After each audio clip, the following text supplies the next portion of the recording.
Безусловно, любая студия должна иметь название. Но те названия, что придумывали наши члены команды, нельзя было даже без стыда произнести родным. Поэтому мы решили поступить по-другому. В команде тогда было 5 человек, и мы решили назвать себя Team 6. У нас были амбиции расти и нанять вскоре еще одного человека. Амбиции разработчиков Team 6 Game Studios нашли отражение даже в их названии. За чуть более чем 20 лет существования эта нидерландская команда разработала 87 игр. Но ни одной из них, за исключением разве что некоторых мобильных проектов, так и не удалось получить высокие средние оценки как от игроков, так и от критиков. А откровенно говоря, даже средние или смешанные оценки являются для Team 6 своего рода достижением. В этом видео мы пройдемся по истории этой интересной команды и попытаемся выяснить, куда пропали амбиции нидерландского разработчика и пропадали ли они вообще. Это Базаров и история разработчика Team 6 Games.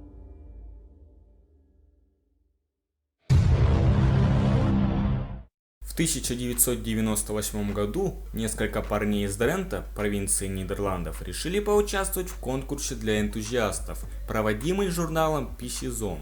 Суть конкурса заключалась в создании лучшей видеоигры среди всех участников, а одним из главных призов – договор на официальное издание игры компании Project 2 Interactive. Команда, которой суждено скоро было назвать себя Team 6, разработала и отправила на конкурс файтинг под названием Dead Compatible. Спустя какое-то время с Ронни Неллисом, которому тогда было около 18 лет, и его командой связались люди из журнала PC Zone и попросили прийти на мероприятие, на котором будут награждать победителей конкурса. Попросили их обязательно прийти в строгих костюмах. Уже на самом мероприятии команда обнаружила, что среди всех конкурсантов они были единственными, кто был в костюмах. Поспрашивав вокруг, будущие Team 6 выяснили, что кроме их больше никого и не просили прийти на мероприятие в костюмах. Таким образом, еще до объявления результатов ребята догадались о своей победе. В интервью, опубликованном в начале 2018 года,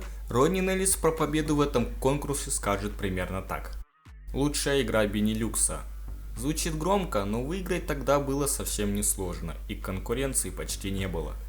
По итогам конкурса, среди прочего, команда Неллиса также выиграла контракт на официальный выпуск своей игры на рынок. Но, к сожалению, Project 2 Interactive, ответственная за издательство игры победителя, вскоре предпочла обанкротиться. Почему так? Таким образом, Dead Compatible так и не удалось увидеть свет. Но Ронни и его команда не сильно расстроились, а вдохновившись своей первой победой в видеоигровом деле, продолжили заниматься разработкой дальше. Следующей разработанной игрой Team 6 Studios и первой официально выпущенной является Taxi Challenge Berlin. Издатель для нее был довольно быстро найден, а игра смогла выпуститься в нескольких странах. Но вскоре этот издатель, чье имя не называется, также становится банкротом. И тогда разработчик из Ассена подписывает контракт с немецкой компанией Blimp Entertainment. Позже, в интервью от 2005 и 2011 годов, Ронни Неллис назовет этот контракт удушающим, Blimp Entertainment не очень честной, а эпоху работы с этим немецким издателем поучительным периодом для себя. У нас брали игры, но ни о количестве проданных копий, ни о проценте с продаж, который полагался нашей команде, нам тогда не сообщали. Для Blimp Entertainment нидерландской командой было разработано 8-9 игр. Как пример, Team 6 называет Crime Scenes Manhattan, продолжение которой они выпустят уже после развода с Blimp. Тогда игры студии Неллиса выпускались исключительно от имени издателя. Даже сейчас на многих сайтах в разработчиках игр, якобы разработанных командой из Ассена, указывается именно Blimp Entertainment. На то, чтобы разорвать отношения с нечистым на руку издателем, у Team 6 Game Studios ушло около 3 лет и несколько судебных исков. Работали разработчики с Blimp с 2001 по 2003 год. Но и после разрыва отношений немецкий издатель умудрился насолить Неллису и его команде. Что конкретно произошло, я до конца понять не смог. Но вроде как Blimp использовала махинацию с названием игры и выдала старую игру Team 6 за новую, сделая ее название очень похожее на настоящую новинку от нидерландского разработчика, которая стоит на соседней полке в магазине. В общем, суровая европейская видеоигровая индустрия нулевых. После разрыва контракта с Blimp, Team Six начинает сотрудничать с нидерландскими издателями Davilex и Xing Interactive. Особенно плодотворно с последней. Большую часть библиотеки тогдашних игр Team Six Game Studios составляли аркадные гонки, что актуально и по сей день. В начале нулевых большинство этих гоночных игр имели название слова такси. Но не всегда это было желанием самой Team Six. Иногда выпускать игры с упоминанием о такси в названии требовал издатель, аргументируя это потенциальным увеличением продаж. Видимо, выходившие тогда французская серия фильмов «Такси» и сеговские игры Crazy Taxi разыграли немало аппетита у желающих побомбить виртуально. Теперь поговорим немного о качестве игр от разработчиков из Ассена. Но зайдем немного с другой стороны. Дэнни Дэм Вичерс, журналист нидерландского портала Gamers.net, бравший у Team Six интервью в 2005 году, в этой же статье описал место работы разработчика. Неприметный офис в центре города, состоящий из одной комнаты. Внутри не очень роскошная обстановка, а компьютеры, на которых в том числе разрабатываются игры, менее мощные, чем даже тот, на котором обычно играет журналист. В офисе тогда работало 4 человека. Дэнни Дэм Вичерс поразился увиденному, на что глава Team Six Ронни Неллис выдал объяснение, что разработчику в Нидерландах приходится нелегко. Издателя найти тяжело, а ведь это единственный источник финансирования разработчика. Да и вообще жизнь суровая штука. В общем, из сказанного выше уже можно предположить, какого качества игры были на выходе. Но это еще не все. Приплюсуем к этому еще то, что игр Team Six Game Studios порой клепало аж по 5 штук в год, если не больше. Оттого их такое большое количество на сегодняшний день и насобиралось. Остановитесь! Но заводила команда Ронни Неллиса такой конвейер явно не от лучшей жизни, а скорее, чтобы как-то удержаться на плаву и сохранить хоть какой-то поток финансирования. По крайней мере, такой вывод можно сделать из различных интервью главы и основателя Team Six. На Metacritic оценок на ранние проекты Team Six Game Studios практически нет, даже от пользователей. Но зато есть на сайте GamePress, но на те игры, которые выходили начиная с 2005 года. Средняя оценка от пользователей на проекты нидерландской студии, вышедших во второй половине нулевых, там около 5 баллов из 10, что на самом деле даже не очень плохо. Иногда оценки достигают каких-то космических высот в 6,5 баллов. Ну и не реже стремятся ко дну. Особенно когда Team Six пытается отойти от своего основного жанра – обычных автомобильных гонок.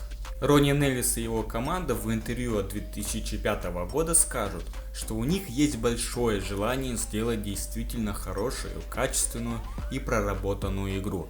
Но на это нет времени, так как часто приходится идти навстречу издателю. Опять же, чтобы сохранить поступающий приток денег, дабы банально удовлетворять свои минимальные жизненные потребности. На момент 2011 года мало что поменяется, и глава компании также будет говорить о том, что команда все еще мечтает создать собственную крупную игру.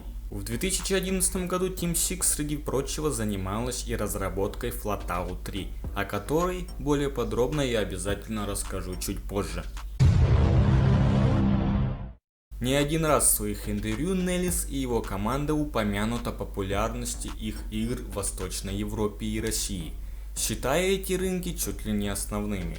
Также руководитель Team Six подчеркнет надежность клиентов из этих регионов, что на самом деле даже немного удивляет, учитывая, что их партнерами в России, среди прочего, были такие конторы, как Акелла и Media Service 2000. В интернете можно найти обложки российских изданий игр Team Six от упомянутых уже Media Service 2000 и Акеллы.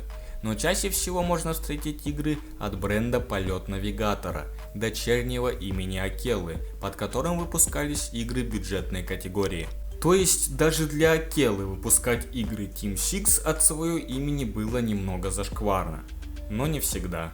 Еще тогда было принято локализовывать названия игр и задействовать при этом немало воображения. Экстремальная ралли, уличный экстрим, безумный экстрим. Я обожаю экстрим! На самом деле тут я хочу похвалить маркетологов и дизайнеров Акеллы. Именно обложки от их брендов мне кажутся максимально презентабельными и завлекающими. Тем более по сравнению со своими чуть более западными аналогами. Но порой это нагло скатывается в плагиат. Также игры Team Six встречаются в СНГ в джавелах от нового диска Eurosabit M. Но более вероятно, издателей игр нидерландской студии в нашем регионе было еще больше. Примерно до 2007-2008 года игры Team Six Game Studios активно выходят под издательством Xing Interactive. Судя по всему, последний начинает плохеть, и она плавно переходит с выпуска игр на распространение каких-то программ для бизнеса. После этого игры Team Six можно также заметить с логотипом лейбла Rebel, который раньше был Xidar и вообще принадлежит какой-то другой немецкой компании. Где-то с 2009 года игры нидерландской студии начинают выходить на консоли Wii под издательством Zoo Games, что без преувеличения является большим достижением для Team Six. Кто-то, как и я, сначала может удивиться, как такому маленькому разработчику, делающему с немалой натяжкой средние игры и только на ПК, доверили игры на консоль. Но на самом деле все более-менее логично. Wii не самая мощная консоль того времени, фишкой которой является не графика, а оригинальное управление. К тому же это самая продаваемая консоль 7-го поколения, а значит и потенциальная аудитория у игр на этой платформе была немалая. Все в том же интервью от сентября 2011 года Ронни Нейлс рассказал, что ввиду того, что Team Six постоянно ставит не на ту лошадь, и почти все издатели, с которыми работал нидерландский разработчик, неожиданно ловили банкротство, он не знает, как хорошо продаются игры студии, не говоря уже даже о том, сколько студия из-за этого теряет. Но одну игру Нейлс все же смог выделить. Это Monster Trucks. И как раз таки для консоли Wii. По словам главы Team Six Game Studios, команде известно о 200 тысячах проданных копий игры. Помимо продолжения выпуска игр на ПК и на консоль Wii, а потом иногда и на Nintendo DS, Team Six также занималась над официальной игрой по сквошу. Вот только вышла она в итоге или нет, мне так понять и не удалось. Информации на этот счет в интернете очень мало. Но одно понятно точно. Team Six Game Studios развивалась, или по крайней мере очень пыталась это делать. В 2006 году американский холдинг Silver Star, под чьим крылом уже находится Strategy First, приобретает Empire Interactive, издателя, которому принадлежат права на серию Flatout и других игр. В 2009 году Empire становится плохо, и она начинает процедуру банкротства. Скорее всего, тут приложил руку экономический кризис 2008 года.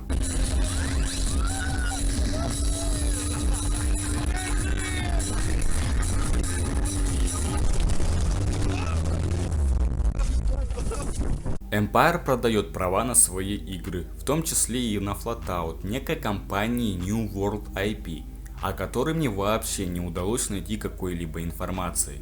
Буквально через несколько дней эта New World IP перепродает эти права уже упоминаемой сегодня Zoo Games, с которой активно работают наши нидерландские друзья. После этого Team Six разрабатывает для Zoo Games Flatout на Wii, который выходит в Северной Америке в 2010 году. Игра получает от игроков как минимум смешанные оценки. Вскоре с Zoo Games, как это уже принято, снова что-то происходит, и она схлопывается. Некоторые выходцы из этой компании основывают новую, под названием Funbox Media, и перекупают права на некоторые игры Zoo Games. Таким образом, Flatout на Wii в Европе выходит только в 2012 году, и уже от Funbox Media, а не от Zoo. Но вернемся в 2011 год, в котором происходит выход Flatout 3, ака убийца серии, ака худшая игра за всю историю человечества.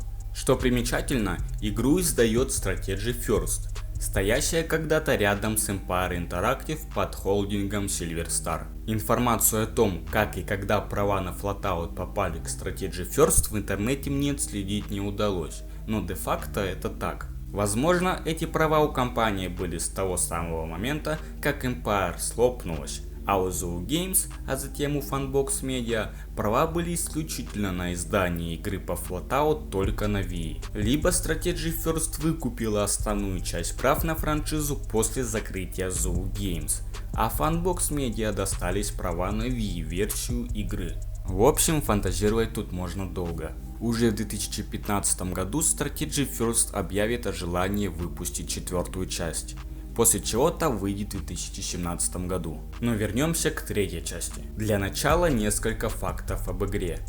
Flatout 3 был официально анонсирован за неделю до релиза. Игра вышла в декабре, под самый Новый год. Игра вышла только в цифровом формате в Steam. Цена на релизе, без учета скидок, $30. Проанализировав только эту информацию, у вас уже должно было сложиться первое впечатление о игре. И некоторые даже в то время, после анонса и до выхода игры, стали что-то подозревать. А что случилось после релиза игры? Flatout 3 на очень многие года стал самой низкооцененной игрой в Steam. Тогда Team Six впервые обрели настоящую славу.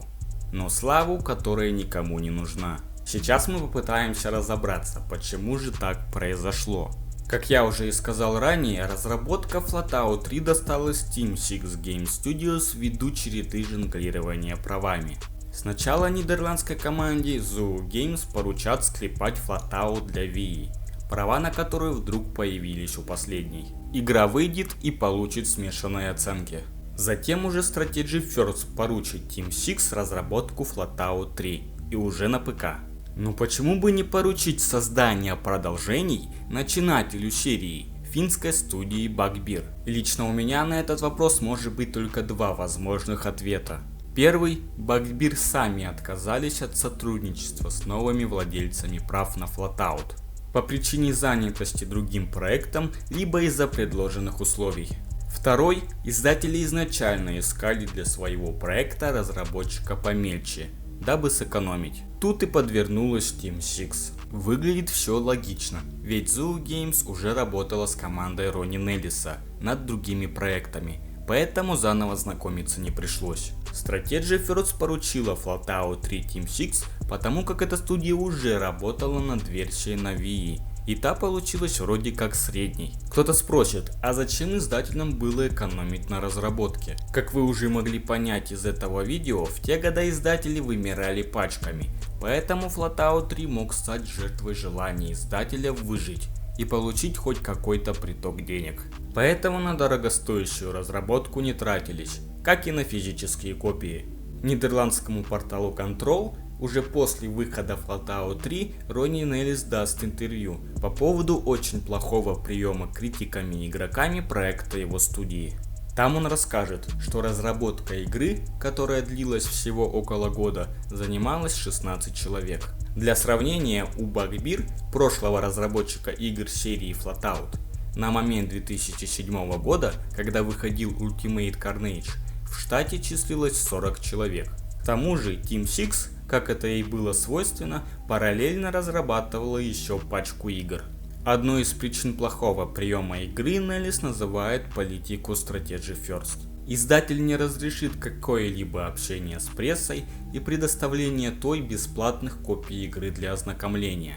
Мол, сей факт плохо скажется на отношении к игре у критиков, а также не даст Team Six заранее обнаружить недочеты, чтобы исправить критические баги как можно раньше. На самом деле о Flatout 3 у меня собрано больше информации, но, пожалуй, останавливаться на ней мы сейчас не будем, а отложим это для отдельного ролика. В завершении этой темы лишь скажу, что Team Six болезненно встретила критику, и в первый месяц после выхода игры вышло 3 или 4 патча, исправляющие некоторые проблемы, и по словам Ронни Неллиса, основные. Далее Team Six Game Studios на пару лет уйдет в активную разработку мобильных игр, чья актуальность в то время набирала обороты. В 2014 году от нидерландской студии выйдет Flatout Standman на Android и получит довольно высокую оценку в 4 балла из 5. Но игра почему-то быстро перестанет обновляться и пропадет из стора примерно в 2017 году. На этот момент игра будет иметь пару десятков тысяч оценок и от полумиллиона до миллиона скачиваний. В 2014 году Ронни Неллис похвастается, как хорошо идут дела у Team Six в Америке с их игрой на iOS по Monster Jam. В 2015 году Team Six вернется в консольный и ПК геймдев с игры Monster Jam Battlegrounds. Данный проект выйдет уже на устаревшее поколение консолей. Оценок на Метакритике у игры очень мало, да и те крайне низкие. Примерно с этой игры Team Six Game Studios начинает сотрудничество с американским издателем Game Mill Entertainment. Издатель тоже весьма специфичный и часто выпускает проекты, получающие сомнительные оценки. Но по последним комментариям с различных сайтов можно сделать вывод, что эта контора вроде как начала исправляться, начиная с 2020 года. Переходим на Metacritic и видим этому некоторое подтверждение. Красные оценки практически резко сменяются на желтые как раз таки в 2020 году. Судя по ассортименту проектов, Game Mill Entertainment занимается выпуском игр по лицензии, различных мультфильмов, ТВ-шоу и прочего в этом духе. С Team Six сотрудничают и по сей день. В 2016 году выходит следующая игра Team Six, только уже на свежее поколение консолей. Проект также посвящен монстр-тракам и также издается Game Mill. Как это уже принято, Monster Jam Crush It получает низкие оценки от игроков и критиков. Но не все так плохо. В следующем году на Dutch Game Awards 2017 Team Six Game Studios будет даже удостоена награды за данный проект. Monster Jam Crush It выиграет в номинации «Лучшее экономическое достижение». Судя по названию номинации, игра очень хорошо продалась. Параллельно Team Six продолжит заниматься другими проектами. В основном это мобильные игры, но есть и проект для VR. Отзывов на него мне найти не удалось. В 2017 году выйдет игра для мобильных платформ Uphill Rush Water Park Racing, разрабатываемая Team Six совместно со сторонней студией. Данный проект имеет весьма положительные отзывы. На сегодняшний момент был скачан более 100 миллионов раз. В статье интервью о Team Six от 2018 года Uphill Rush будет выделена вместе с Monster Jam Crush It как пример успешных игр нидерландской студии. Также в 2017 году выйдет проект для консолей и ПК под именем Road Rage. Игру издаст Maximum Games. К сожалению, и в этот раз я вас удивить не смогу. Оценки у проекта весьма плачевные. Нетрудно догадаться, что создатели пытались эксплуатировать славу такого проекта из 90-х, как Road Rush. Но ни любви, ни хороших оценок на Метакритике это естественно не добавило. А вот продаж, я думаю, да. В 2017 году происходит еще одно весьма интересное событие. Ронни Неллис и его команда внезапно открывают собственное игровое издательство под названием Lioncast. В интервью 2018 года Ронни расскажет, как на самом деле происходит оборот денег в игровом бизнесе. Большая часть денег достается владельцам платформ, таким как Google, Apple, Microsoft, Sony и Nintendo, а также издательствам. Уже потом идут разработчики, такие как Team Six. Мы получаем деньги на разработку и создание игры, но не более того. Хорошо, если ваша игра станет блокбастером, но на самом деле это не сделает разработчика богаче. Крупные издатели поступают очень умно. Разработчики игр получают ровно столько, чтобы хватало удержаться на плаву. В общем, Ронни и его команда нашли инвесторов и запустили собственное игровое издательство. Также в этом интервью обсуждалась первая предстоящая игра Lioncast, разрабатываемая Team 6, а точнее ее дочерним предприятием Rebel Games Super Street The Game. Чем этот Rebel Games отличается от Team Six, я до конца не понял. Если судить по титрам, то разработчики вроде те же самые. Возможно, посчитали свое имя Team Six уже слишком токсичным. Не знаю. Игра Super Street The Game разрабатывалась по лицензии какого-то якобы популярного американского журнала о машинах и тюнинге. Собственно, на последнее и был сильный упор. Игра вышла в 2018 году. Super Street получила низкие оценки от критиков и прессы, но на удивление более высокие оценки от обычных игроков. На всех трех платформах игра имеет от 6,1 до 6,3 баллов от пользователей на Metacritic. Видимо, заявление Ронни Неллиса о том, что игра будет самой амбициозной из всех разработанных Team Six до этого, и то, что в дело вступили инвесторы, были не пустыми словами. Затем для издательства Game Mill Team Six разрабатывает две части Street Outlaws, играх, основанных на одном телевизионном проекте, выходящем по Discovery. Оценок у проектов немного, а те, что есть, в основном отрицательные. В 2021 году от разработчика Team Six и издателя Lioncast выйдет проект Taxi House. Эдакое возвращение к истокам. Игра получит смешанные оценки, причем даже от критиков. Из всех присутствующих на Metacritic проектов Team Six Game Studios, Taxi House самая высокооцененная игра. По сравнению с первым десятилетием существования Team Six Game Studios, за которое нидерландская команда разработала 67 игр, на втором десятке было разработано гораздо меньше, около 23 игр. Итого примерно 90 игр было разработано студией Ронни Неллиса за 20 лет существования Team Six. По словам главы, за это время студия не раз оказывалась на грани закрытия, причиной которых Неллис называет неудачно подписанные контракты, а не провальные игры, как я думаю считают многие. Но судить, что действительно является правдой, я оставлю вам. Многие до сих пор в комментариях и отзывах под Flatout 3 соревнуются в чемпионате по самым изощренным оскорблениям игры. Кто-то называет Team Six второй IGN или Увиболом из мира видеоигр. Но лично я так до конца и не понял, бизнесмены ли Team Six или просто ребята, которым постоянно не везет. Если посмотреть на последние игры студии, то несложно заметить, что все они привязаны к определенной фан-базе. Где-то это игра по лицензии, а где-то и вовсе хитрый и прямой намек. Но для чего это сделано? Чтобы нагло заработать на чужой фан-базе или чтобы точно не провалиться?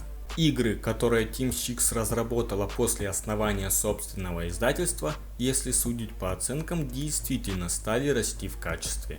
То есть наметилась даже положительная тенденция, как мне кажется. Может и правда, причиной плохих игр Team Six была в неумении работать с издательствами или в самих издательствах. Это я уже оставлю тоже на ваш суд. Всем спасибо за просмотр. Ссылки на использованные источники я оставлю в описании. Также буду рад лайку и подписке. Пока.